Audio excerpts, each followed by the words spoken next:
Glória a Deus, né? Deus não dá um dom para promover alguém. Deus não dá um dom para poder alguém ter status ou para alguém se sentir melhor do que o seu próximo. De maneira alguma, irmãos. Não é este o objetivo dos dons do Espírito Santo sobre a igreja. Não é. O objetivo é o que?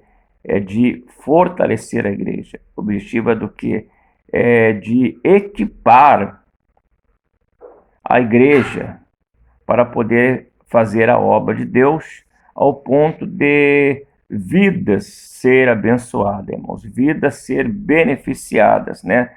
Através dos dons do Espírito Santo de Deus que está sobre a igreja, sobre o servo e sobre a serva do Senhor. Então é isso, nós temos que ter esta compreensão, né, irmãos? Esta é a parte 2, tá?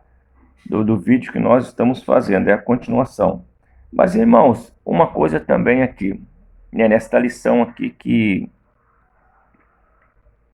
veio, né, nessa lição aqui, este assunto, em que os dons do Espírito Santo, eles não são, não é algo que Deus vem agindo agora, após a vinda do Senhor Jesus Cristo. Não é uma forma que Deus vem agindo agora nessa dispensação da graça que nós estamos vivendo, ou seja, nós não ficamos cientes, né, desta maneira que Deus tem trabalhado somente no Novo Testamento. Mas se nós olharmos para o Velho Testamento, a gente também irá ver Deus usando pessoas por intermédio dos seus dons, tá, irmãos? Dos seus dons, irmãos. É lógico que no Antigo Testamento, a maneira que o Espírito de Deus trabalhava é diferente da maneira que o Espírito de Deus trabalha agora na Nova Aliança, no Novo Testamento, após a vinda do Senhor. Porque no Antigo Testamento, o Espírito de Deus, ele também agia, irmãos. Ele também realizava, né, a sua obra, né, no meio do povo que Deus havia escolhido, mas ele não morava. Ele vinha em um momento em que estava precisando, ele solucionava algo, ele ajudava, né, fortalecia alguém, ele usava alguém e depois ele voltava para o Pai, né, irmãos? É diferente de hoje. Hoje nós temos o Espírito de Deus junto conosco todos os dias, tá, irmão? Mas vamos aqui no Antigo Testamento, nós vemos o Senhor Deus, né, dando dom a um homem, como deu a vários homens no Antigo Testamento, né, irmãos? E um deles que eu quero mostrar aqui está ali em Êxodo, capítulo 31. Êxodo, capítulo 31, é o segundo livro da Bíblia, Êxodo, né? Capítulo 31, do verso 1 até o 5. Então nós vamos ver aqui que Deus havia escolhido Moisés. Moisés, né, Deus usou Moisés para que Moisés viesse, né, tirar o povo que Deus escolheu do Egito, da mão de Faraó. E o Senhor, Deus, falou para Moisés que era para Moisés construir um tabernáculo. É interessante aqui que o Senhor falou para Moisés construir um tabernáculo, que Deus iria habitar no tabernáculo, que Deus iria, né, falar ali no tabernáculo, que o tabernáculo ia ser o lugar da adoração a Deus. Então Deus mandou Moisés construir um tabernáculo, mas é interessante aqui que Deus não deixou à mercê de Moisés, para que Moisés viesse construir da sua maneira. o tabernáculo? Não. O Senhor Deus falou com Moisés, mas ele orientou Moisés.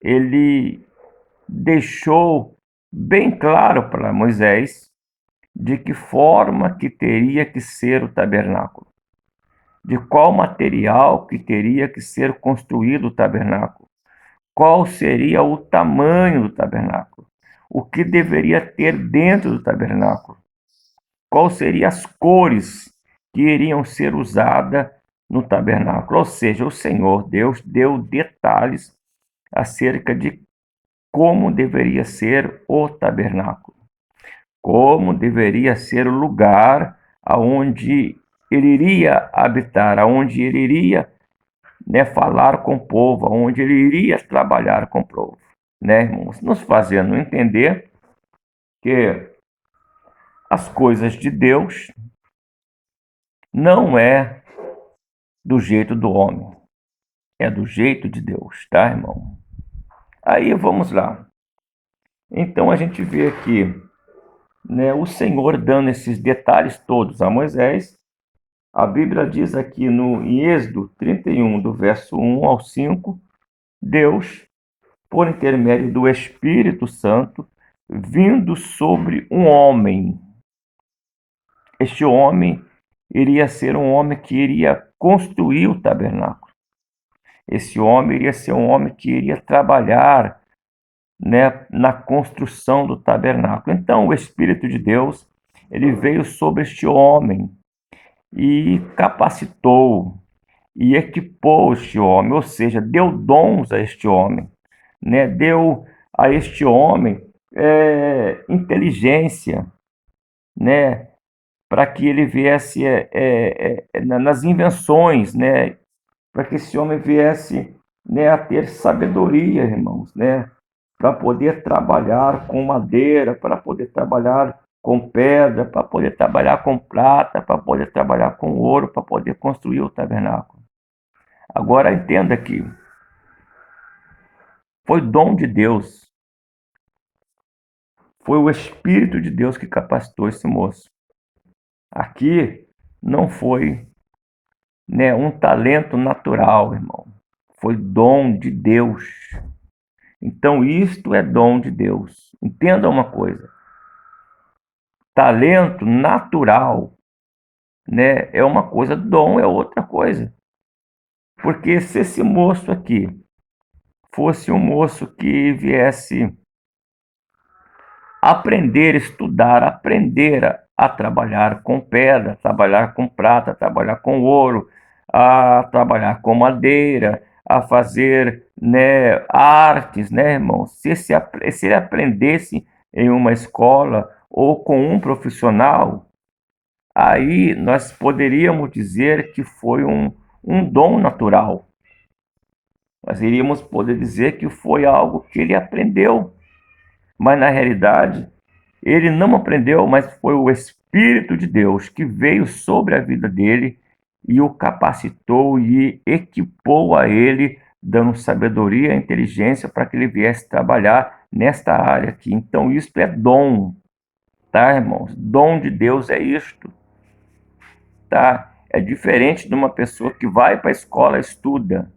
É diferente de uma pessoa que procura, ficar um tempo, irmãos, aprendendo algo para depois fazer. É diferente. O dom de Deus é quando a pessoa está sendo, usada por Deus. Ela não tem noção, mas o Espírito Santo de Deus, ele dá a essa pessoa condição de fazer algo, irmãos. É dom de Deus, tá, irmãos? Então, o dom de Deus também estava no quê? No Antigo Testamento, irmãos? Como também o dom de Deus também estava na vida do sacerdote do Antigo Testamento. O sacerdote que tinha uma responsabilidade de cuidar do templo, porque Deus havia chamado, o ministério sacerdotal, uma família sacerdotal, E Deus deu dons, porque o Senhor Deus capacitou a eles, através do Espírito Santo, para que eles viessem, né, a trabalhar no templo, irmãos, né, segundo a direção de Deus, segundo a capacitação de Deus, tá, irmãos? Como também os reis, que era ajudado por Deus para poder governar o povo segundo o governo de Deus. É lógico que são os reis que ainda temia Deus, porque houve na história muitos reis, a maioria, que viraram as costas para Deus, e o Senhor Deus não tinha compromisso com estes. Mas também na vida dos profetas, que eram homens que lutavam pela santidade, mas procuravam ter uma vida santa. Homens que, escolhidos por Deus, homens e mulheres, que falavam coisas que ninguém sabia, que via coisas que ninguém via. Mas por que isso, pastor? Porque Deus havia dado dons, tá, irmãos? Para quê? Para que eles viessem exercer, né, o ministério profético, irmãos, tá? O ministério de profeta, tá, irmãos? Então a gente vê que o Senhor Deus também atuava no Antigo Testamento, né, por intermédio dos dons, tá, irmãos? Dos dons. Mas agora, no Novo Testamento, nós vemos aqui o Senhor, ele, de uma forma tão maravilhosa, tá, irmãos? Trabalhando no sobrenatural por intermédio da sua igreja, por intermédio de pessoas que são chamados, né, para poder trabalhar na obra, por intermédio de pessoas que assumem um compromisso com Deus em viver em santidade, e, conforme está em 1 Coríntios, capítulo 12, como por intermédio de pessoas também que são chamadas para poder prestar um serviço para Deus. Mas entenda uma coisa aqui, eu quero aqui abrir um outro parêntese aqui e dizer que, na realidade, se nós não tivermos uma compreensão exata acerca da importância e da função dos dons, nós vamos fazer confusão. É por isso que precisa de orientação bíblica. É por isso que nós precisamos de estar na escola bíblica dominical aprendendo, irmãos. Ah, pastor, isso não acontece porque Deus não deixa acontecer. Mas entenda uma coisa, lá na igreja de Corintos, os irmãos, a Bíblia, Paulo diz que não faltava dom nenhum ali, né, irmãos? Não faltava, embora, né, depois eu vou estar falando acerca dos dons, da quantidade de dom que tem, que não é só 9 dons. Mas, voltando aqui, né, Paulo diz que não faltava dom nenhum ali, mas, no entanto, eles viviam em confusão. No entanto, eles viviam em contendas. Eles viviam entre si em inimizade, porque no meio deles havia grupinhos, irmãos. Então não havia união. Se nós formos estudar, nós vamos ver que havia pessoas ali que estavam vivendo em pecado, irmão. Pessoas ali que estavam vivendo, irmão, né, em fornicação, em adultério, irmãos. Pessoas que estavam vivendo em pecado, irmãos. Aí o apóstolo Paulo, ele escreve 1 Coríntios capítulo 12. No início ele fala assim: irmãos, eu não quero que vocês venham ser ignorantes acerca dos dons. Tá, irmãos? Eu quero só vir até aqui. Paulo não queria que a igreja ali viesse a ser ignorante acerca dos dons. É lógico que quando nós nos deparamos com essa palavra ignorante, para nós, ele tem um significado, mas na Bíblia há outro significado. Para nós, o ignorante é uma pessoa bruta, é uma pessoa que não mede as palavras para falar, é uma pessoa que, né, brava, né, irmãos? É uma pessoa ignorante. Mas na Bíblia Sagrada, a palavra ignorante significa uma pessoa que não tem noção, que não tem conhecimento das coisas, que não sabe agir da maneira correta. Uma pessoa que não aprendeu, irmãos, ela é ignorante. Você vai ver o apóstolo Paulo no livro de Atos dos Apóstolos, ele dizendo assim que o Senhor Deus, ele não leva em consideração o tempo da ignorância, o nosso tempo da ignorância, ou seja, Deus, ele não leva em consideração a nossa vida quando nós não servíamos a Deus, quando nós não conhecíamos as coisas de Deus, quando a gente fazia coisas sem conhecer, sem saber, sem ter noção. Então, o Senhor Deus não leva em consideração isto. Então, a palavra aqui bíblica, o significado da palavra aqui na Bíblia, ignorante, é o que? É uma pessoa que não tem noção, é uma pessoa que não aprendeu, é uma pessoa que não entendeu o significado ainda. Então, é isto que o apóstolo Paulo estava dizendo, que eu não quero, irmãos, que vocês venham, né, agir acerca dos dons espiritual que vocês receberam de uma forma sem entendimento, sem compreender por que é que vocês receberam, sem saber, irmãos, né, de que forma que tem que ser utilizado os dons. É isso que Paulo estava dizendo e é isso que nós precisamos também, irmãos. Para quê? Para que nós não viemos, né, não venha haver confusão no nosso meio acerca dos dons. Há muitos lugares que há confusão. Mas por que, pastor, que há confusão? Por falta de compreensão. Tá, irmãos? Aleluia. Louvado seja o nome do Senhor Jesus Cristo para todo sempre.